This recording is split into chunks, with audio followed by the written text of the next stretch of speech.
Hello and welcome to Anti-Dust. I'm Jonathan. And I'm Rob. And we are dissecting the delightful and very, very fabulous Hardacres, Series 2, Episode 4. Oh my god, we've only got 2 more episodes after this series. I know, it's slightly one. unbelievable. That's what happens when you binge, though. But there's such a bingeable thing. You just can't stop yourself from binging. I know, it's this dreadful. But, anyway, this episode, quite a lot happens. Yes. And we'll see you next time. So, Sam is over his malaise. Yes. He's back in work mode. And it seems to have been dropped a little bit, because the last episode, it ended with him wanting to sort of clip the wings of Joe. Sam clipping the wings of Joe. Yeah, but we have Joe proving himself. But Joe's proved himself in a bit arse-about way, where he's bought a machine and then done the research afterwards. But fortunately, the machine seems to have been sold very well, and the results are very good from America. Callum, the financial assistant and seemed to be guru for everything, that sort of yeah.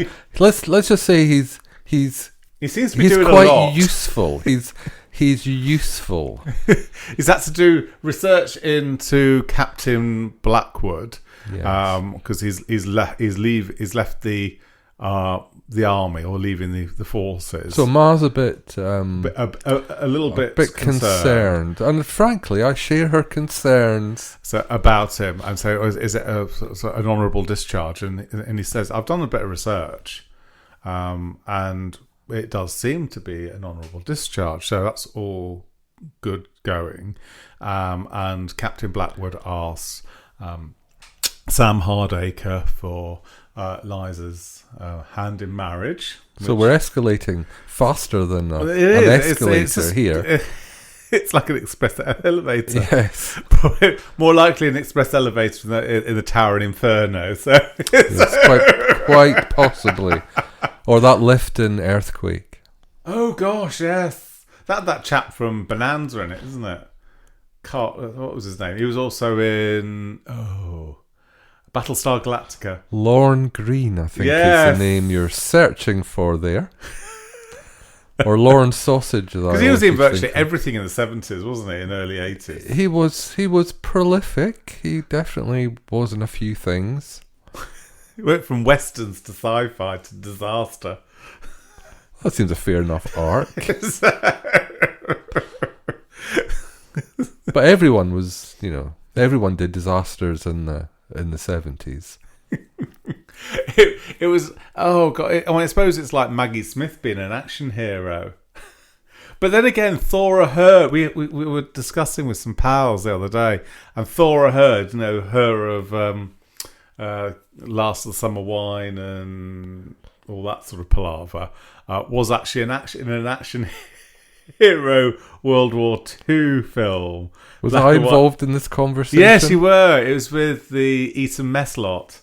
And that wasn't last week then. No, it was a while ago. But Thora Hird was an action hero where I think there was some German spies that had sort of in World War II had sort of surreptitiously moved into a village in England and were generally taking it over. I think the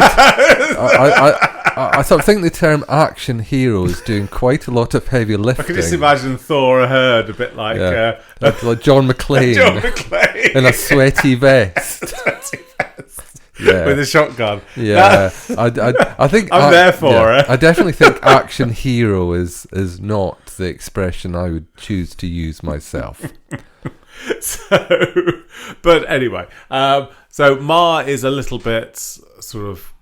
All right, her heckles. I mean, she's very not knowing. She's switched on, and she knows how many beans make 5, as they say. So I asked Callum to do a bit of research. So Callum does a bit of research and said, he has actually got an honourable discharge, but he's still looking around for more information. The Hardacres decide to do the servants' ball, which apparently that was a thing back then when you had big country houses where the owners of the house put a ball on for the staff where they served them and fed them and everything to give them a bit of a thank you. Now, as I say, the staff are very excited, but unfortunately, she does have a tendency to suck the fun out of everything. Mrs. What's her name again? Let's just call her Mrs. D and save yourself the. So I get very anxious over things. I have everything in front of me on a computer, but there's so many people in the cast now. I do such a small brain. Let's face it. You just can't keep it all I just hold there. in so much nonsense. It's just untrue. So Mrs. Dryden's not too happy about it because she thinks that the staff will get ideas above their station. Indeed. However, the Hardacres think it's to be a jolly good jape and thought, yes, let's do it. Jolly good jape. Jolly good jape. Jolly good. Lady Adela comes in to help out and serve, and but she's a spy. She's. I don't think she realises she's being a spy. No, well, that's the best sort of spy. The spy that doesn't know.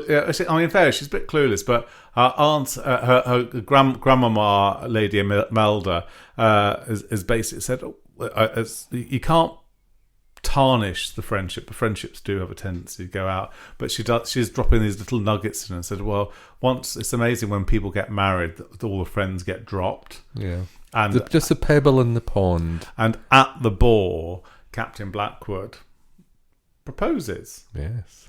And Liza, it'd be lovely, lovely, lovely. She said, "Oh, will I fit in with the other people because I don't talk proper and all that sort of thing?" So, I think your accent's lovely, and you're just thinking,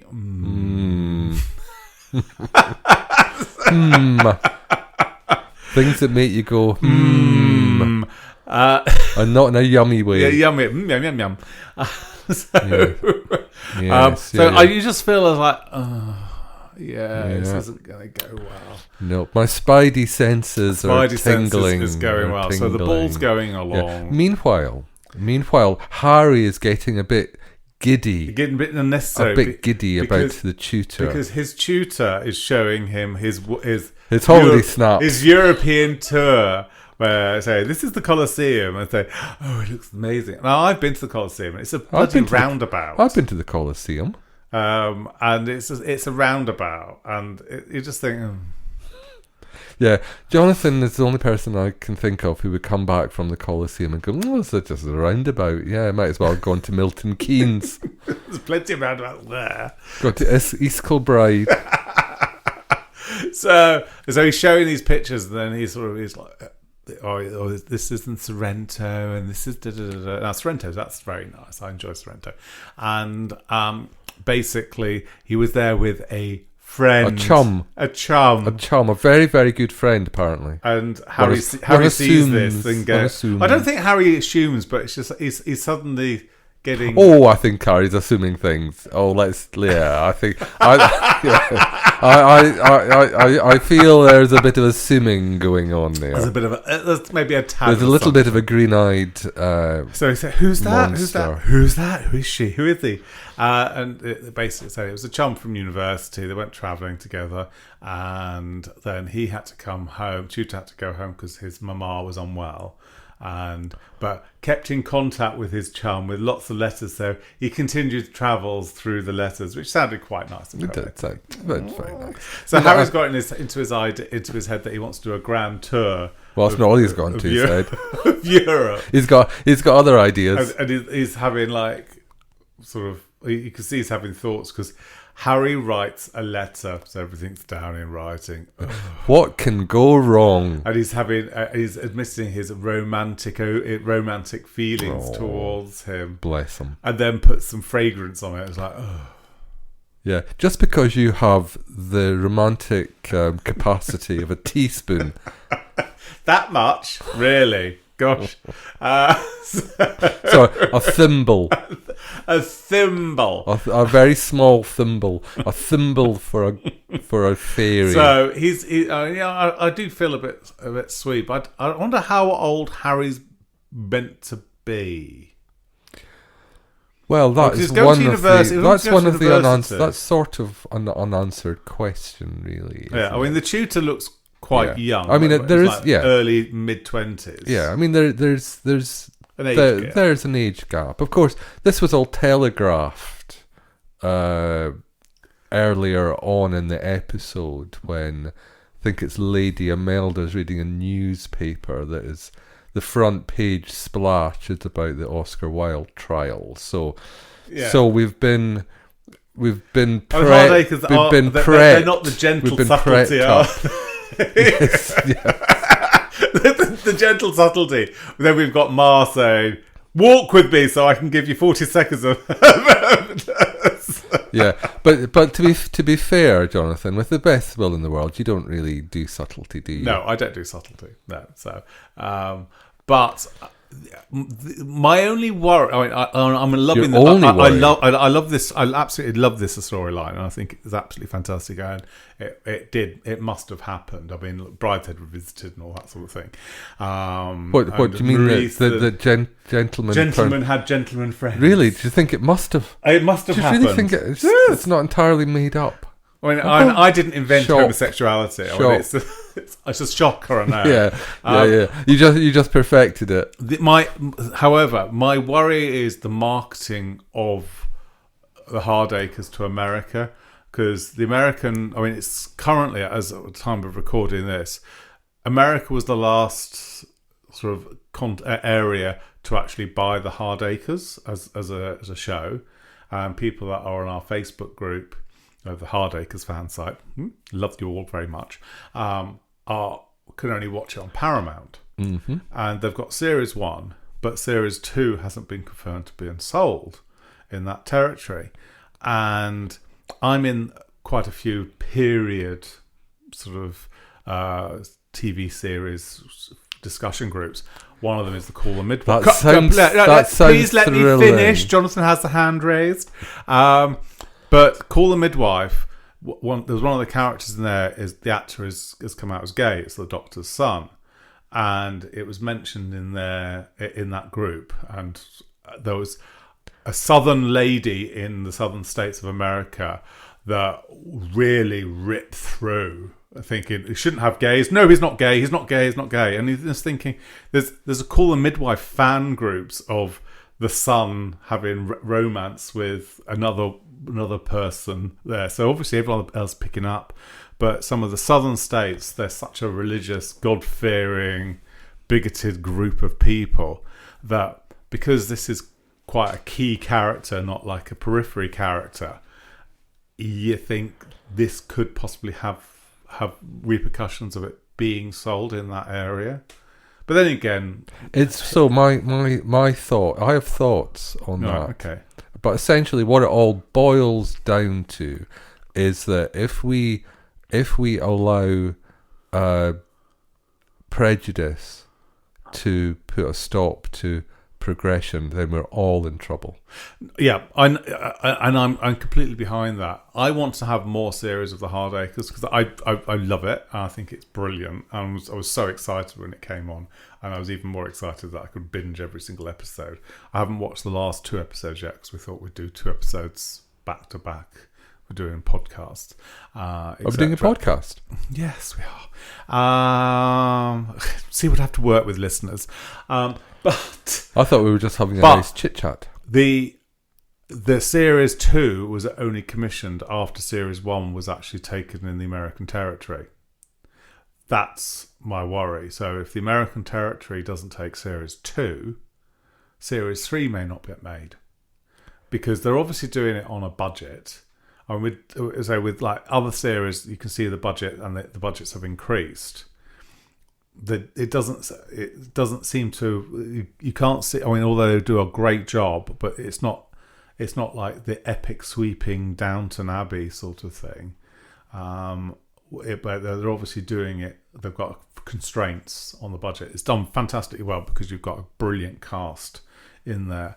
However, my own worry is that this storyline is brilliant, but I just hope that the broadcaster has enough gumption to make the third one, and I hope that our listeners that are in America and are fans of Hardacres in America push hard to get the second series to be bought in that territory, because if you've got a lot of these southern states, because you've got like series like 911, and that's got a lot of religion jammed down your throat in that one, so it can sell well in those territories, those God-fearing, Trump-supporting territories, which is quite worrying. But anyway, that's my TED lecture. Yeah, okay. That's Jonathan's TED. Thank you for attending Jonathan's TED talk. Thank you for tuning in. But I'm loving the Harry Tudor storyline. Yes. And you just think, oh. But anyway, I hope the storyline sort of develops more. I'm looking forward to the last 2 episodes, what that creates in there. Going back to the school, there's a situation with it was a scene in the school with Lady Emma where she's teaching, and one of the ladies is fainting and nearly blacking out, and one of the other students says she's got 6 kids and hasn't eaten because she's feeding the kids, and she gives money to someone to go and get her some food. And then one of the women said, well, are we not getting anything? And I said, well, are you starving yourself?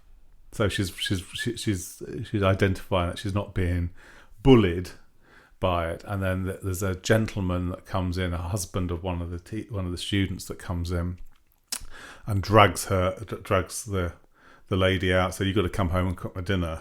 And Mary Hardacre's there, and Emma's there, Lady Emma, and she Mary tries to stop it but can't.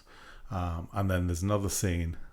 It's like another day on the lesson, and the husband arrives to come and grab the wife back, and Mary sticks the ground and says, no, you're not. And Lady Emma comes up and also gives him what for in a very stern way, and Mary turns to Emma and says, gosh, that was very good. And then Emma says, well, I don't know what came over me. So I think Emma is getting what's commonly called empathy and gumption. It's catching. Empathy and gumption. So Emma is looking better in Mary's eyes. Yeah. I mean, that's one of the things. That's the thing. So in drama, you can't really will a character as being a baddie. No. So that's, so Mrs. D, who will, as we're calling her now, Mrs. Drysdale, in the first series. Dryden, sorry. I do apologise, Ingrid Craigie, who plays her. I would say to anyone, don't take it personally.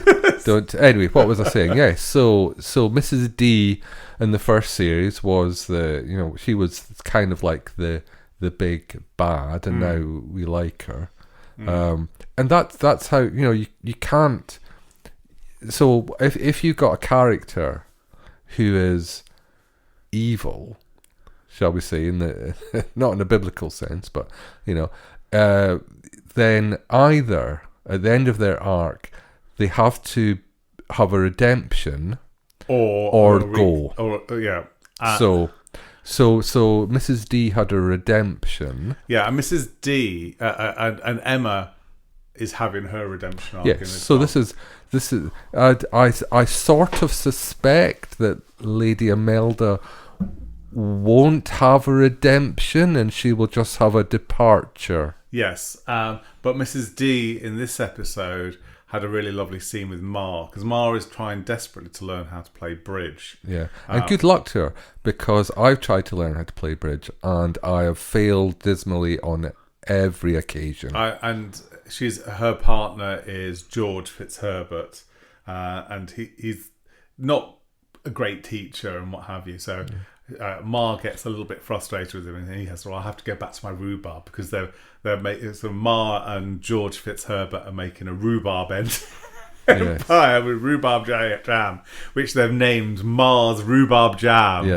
And it's being sold in the Hardacre shops. Yeah, so we've had Chekhov's rhubarb, and I suspect we now have Chekhov's bridge. Yeah. Bridge? Go on. What? What's the bridge then? It's a card game that. Oh right, yeah. So we got Checkers. Sorry. I was there. I was lost there. I was thinking of playing poo sticks or something. But there's a scene with Mrs.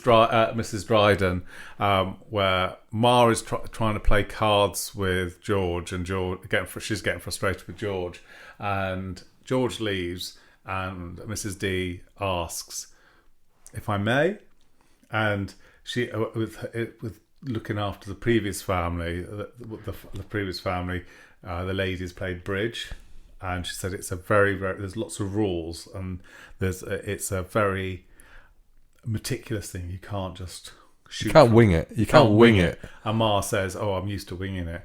Mrs. D, they sit down, and she shows how to play bridge, and Ma suddenly has an appreciation for Mrs. D, which is quite unusual because Mrs. D in series 1 accused Ma rightly of nicking a silver milk jug or something.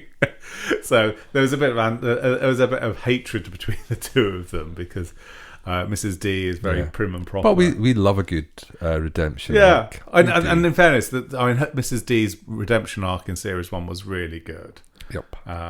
Very well done. There has been moments in a couple of episodes ago where Mrs. D was looking after Betsy's son while she was teaching, and Mrs. D has got a really maternal instinct. I think she wanted a family, but yeah, which it's the reason why I'm saying is that's very well done, is that it doesn't feel that she's had a personality transplant. No, which can be a risk from a redemption arc, that they suddenly seem to turn into a completely different person. So she's not turned into Mother Teresa, no, but we are seeing a different aspect to her personality. Yeah, and I think there was another with Mrs. D. I think Mrs. D's been sort of in a back character in the first couple of episodes, just popping up.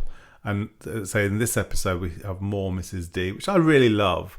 And at the servants' ball, Mrs. D gives all the servants a what for. You're not to get drunk. You're not to be fornicating. You're not to fraternise. You're not to fraternise. You're not to have fun, sort of thing. But Beasley, the butler, hears about the wedding announcement and announces it to the room. So and everyone is like, "Woo, celebration!" Yeah. So there's been this proposal, but the family, because they don't want to spoil the fun of the servants' ball, they decide not to make an announcement. But as you say, Beasley overhears all this conversation and takes it upon himself to make and no one minds. No one does mind because they didn't want to sort of take over the ball, but then everyone starts dancing, and then Ma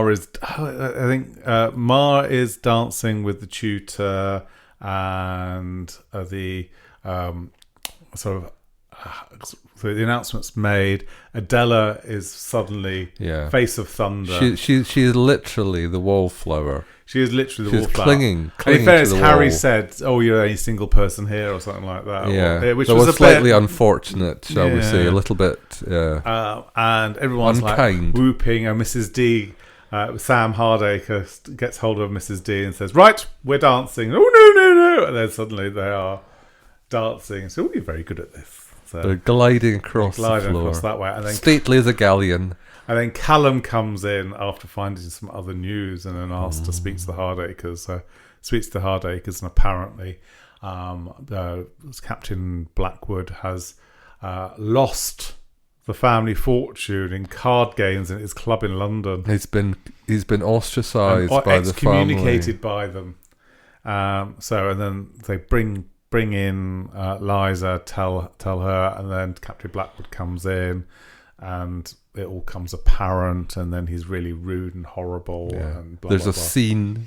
There's a scene, and then he said, "Oh, my family will come round." And Liza, who's been sick of men wanting to come just for a fortune, says, "No, I don't want that."